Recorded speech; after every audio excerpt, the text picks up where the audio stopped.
Hi, என்னோட பேர் கீர்த்தனா. இது என்னோடய ஃபர்ஸ்ட் வீடியோ. நான் வந்து 11th ஸ்டாண்டர்ட் படிக்கிறேன்.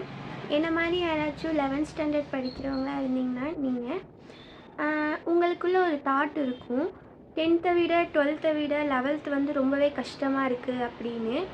எனக்குள்ளேயும் இருந்துச்சு. உங்களுக்கு யாராக்காச்சும் இந்த மாதிரி 11th ரொம்ப கஷ்டமாக இருக்குது அப்படின்னு நீங்கள் நினச்சிங்கன்னா ஒரு 2 விஷயத்த ஞாபகம் வச்சுக்கோங்க.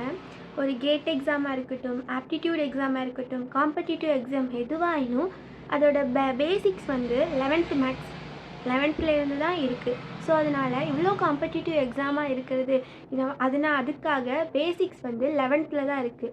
ஸோ அதனால் 11th கொஞ்சம் டஃப்பாக தான் இருக்கும் அப்படின்னு எல்லாருமே சொல்கிறாங்க. நானும் அப்படி தான் சொல்கிறேன். 11th கொஞ்சம் டஃப்பு தான்.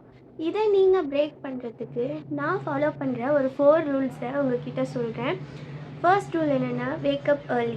இதில் வந்து நீங்கள் கொஞ்சம் சீக்கிரமாக எந்திரிக்க பழகிட்டீங்க அப்படின்னா, ஃபர்ஸ்ட் ஆஃப் ஆல் நீங்கள் ஸ்கூல் ஒர்க்கெல்லாம் நைட்லேயே முடிச்சுட்டு நீங்கள் ஒரு எஃபர்ட் போடுவீங்க இல்லையா? ஸோ நீங்கள் ஒரு எஃபர்ட் போடுறத நீங்கள் சீக்கிரமாக எழுந்திரிச்சு அந்த நேரத்தில் போட்டிங்க அப்படின்னா உங்களுக்கு நேரம் வந்து இன்னும் அதிகமாக கிடைக்கும். ரெண்டாவது கன்சிஸ்டன்சி. எல்லாருமே சொல்கிறது தான், ஒரு விஷயத்தை திரும்ப திரும்ப பண்ணிக்கிட்டே இருந்தால் தான் அது நமக்குள்ளே செட் ஆகும் அப்படின்னு சொல்லுவாங்க. மெமரியில் நல்லாவே இருக்கும். So consistency. மூணாவது ரொம்ப முக்கியமான ஒரு விஷயம், உங்களோட சீக்ரெட்ஸை யார்கிட்டையும் வெளியில் சொல்லாதீங்க. ஏன்னா உங்களோட எஃபர்ட்ஸ் உங்களுக்குள்ளே இருந்தால் மட்டும்தான் அது வந்து உங்களுக்கு ரொம்ப யூஸாக இருக்கும். நீங்கள் மற்றவங்கக்கிட்ட சொல்கிறதால இது வந்து உங்களுக்கு யூஸ் ஆகாமல் அவங்களுக்கு யூஸ் ஆகும். ஸோ அதனால் உங்களோட சீக்ரெட்ஸை வந்து யார்கிட்டையும் சொல்லாதீங்க.